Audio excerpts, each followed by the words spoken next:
from Little Elm, Texas. And I think when you hear his story, he's really as tough as any old hickory that's in any part of this nation. This guy is just truly remarkable. A Green Beret, 12 years duties at Iraq and Afghanistan. I could go on and on about this gentleman. He lost part of a leg in a firestorm in 2008. He's the founder of the Five Toes Custom, a program that gives back to veterans. And I think most importantly, when you hear about this gentleman, he has won the Bronze Star, the Silver Star, the Purple Heart, and the Combat Infantry Badge. When you listen to that story, there's a good reason why he's our hero for this race, and welcome to Indianapolis. We're delighted to have all of you. John, what's it like to have a race and an event, in some sense, in your honor? Well, I told Terrence out there I feel cooler than Burt Reynolds, you know, I got my name out here. He's spoken to me, so if you're feeling cooler than that guy, that's awesome. But no, it's a wonderful experience. With being absolutely well received the entire time by Indianapolis, so thank y'all for having me. First NASCAR race in person. Yeah, I've been killing bad guys for the last 12 years, so my social life kind of sucked, but bad guys have been sucking too. So, but now I get to come back and get a taste of what makes America awesome, which is fast cars.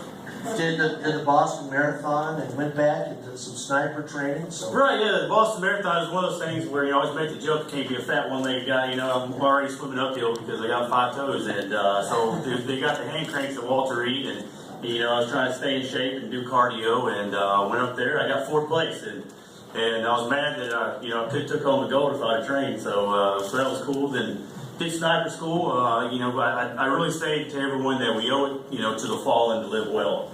And that's something that people need to understand. Guys are still dying, and if you don't know someone that is given the ultimate sacrifice, if you don't try to live every day as precious as it truly is, well, it's a travesty to them. And so just coming back and not being the best I can just isn't enough. So I went back and in fact, I didn't even know I had 5 toes when I was in sniper school. So we started doing stalking. You get your Chewbacca suit on, go through the woods and everything. And so obviously we had to change clothes, and they're like, "Dude, you got 5 toes?" I'm like, "That's right, I got 5 toes." And there's parts in there to where you had to run and gun, and you call it a stress eval, and I never got last. And so when they saw the times where I wasn't in last place, I'm just saying that one day got to finish last. So for all you 10-toe people, you better step it up. But no, it's amazing.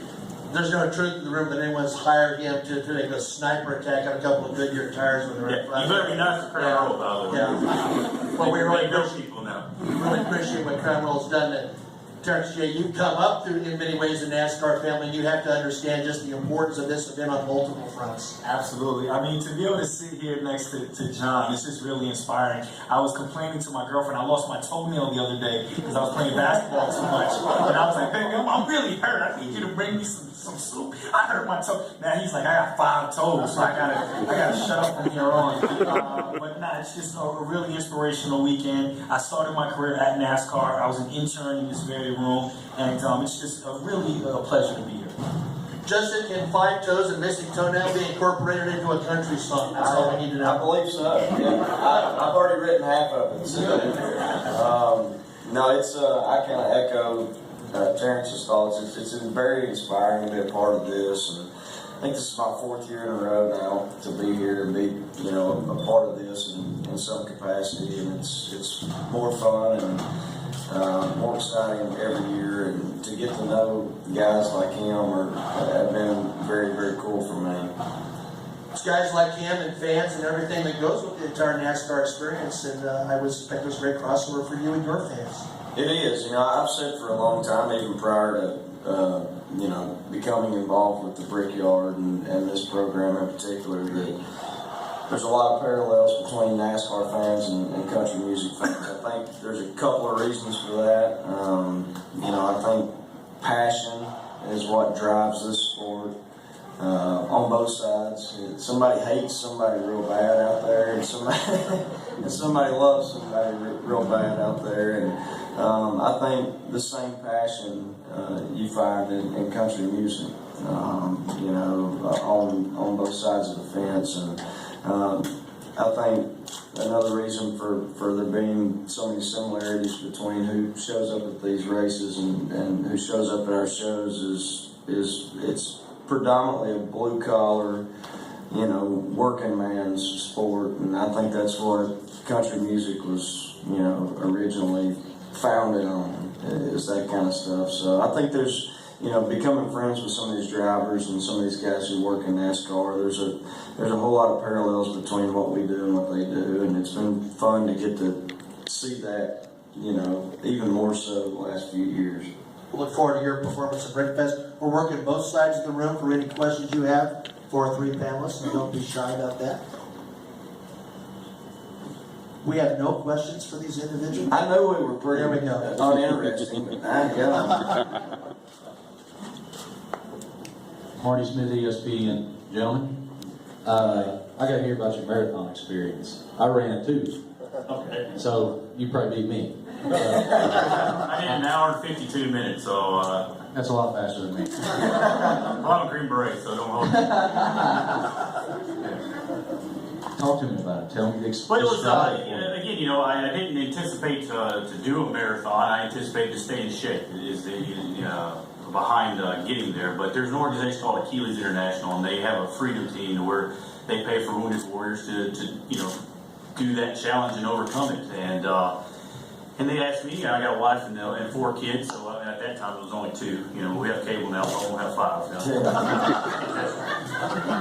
But no, so you know, they asked me if I wanted to go to Boston. I asked if my family could come. They said absolutely. So they flew the family up to Boston. We did Fenway Park. You got to go there if you had never been there. That's something you do. That's an American icon right there to go see that. Awesome. Yeah, it was beautiful.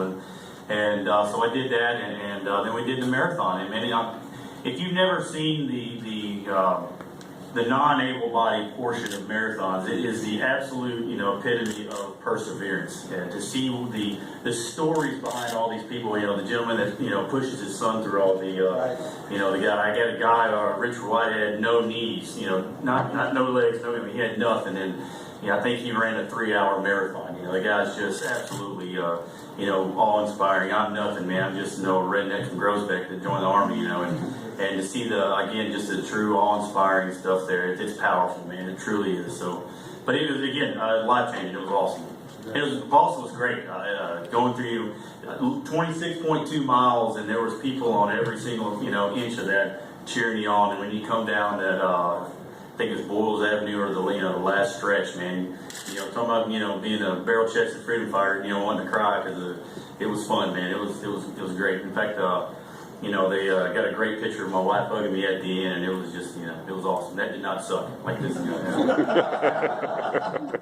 Yeah. Hi, I'm Catherine. I work for Brash.com. You said you have 4 kids? I do. Last I checked, yeah. I got a 10-year-old daughter, a 9-year-old boy, a 4-year-old daughter, and a 1-year-old daughter. Oh my God, you're busy. Yeah, absolutely. What do you hope that they take away most from your experience? My children, Yes. My experience here, or in your general? experience in life and perseverance and such. Being a part of something bigger than themselves. That's something that I hope that they take. Because I think Americans, America's not awesome because it's America. It's just the people inside it that make it awesome. And people need to understand that it's precious and it can't be lost. And that's why we're awesome, is because we feel like we're part of something bigger than us. Some people are worried about getting a bigger house, a bigger paycheck, a bigger car. What about something bigger than you? What about that guy to the left and the right and helping them, helping the person back? That's why with my company, I told them from the beginning, I can't just provide a product. It's got to be an idea of helping people. When I lost my leg, not only was, a grown man, but I was a Green Beret, alpha male, type A personality. I can do anything, jump out of planes, climb mountains. I can't walk. So to swallow that pill that I cannot walk without help was something mentally that I had to overcome. And when you have to change your life, I give this scenario that I feel like Captain Jack Sparrow, where that compass just spinning around in circles. We're Green Berets or soldiers. In general, we're very motivated people. Very, I think our work ethic is unparalleled. But if you don't have the direction to channel that, you don't know where to go. That's why the compass is spinning. And I think it's very under-recognized that we're losing 20 people a day to PTSD, suicides. You know, and that's because they feel just overwhelmed with what they have to do next in life, you know, and that's what I hope my kids get, you know, just being a part of something bigger. They don't concentrate on just you. Obviously, you need to take care of yourself and your family, but what about the people next to you? You know, I tell her about, I've gotten a great, you know, I'm a country boy, so I say I got a bear hug from America, you know, and if it stops with me, it's a travesty. You know, I want the person behind me to get it and the person behind them to get it. So we realized, you know, we got it wrong in Vietnam. You know, those guys came home. First of all, they didn't want to go, and they went. You know, they got back, got spit on, got called a baby killer, and with me, I get a freaking race named after me. So like, yeah, this is awesome. But yeah, that's what I hope they get. Yeah. Other questions? Any additional questions? President Guy, we're delighted to have you with you and all of you. Appreciate your support of our event, so congratulations. Thank you.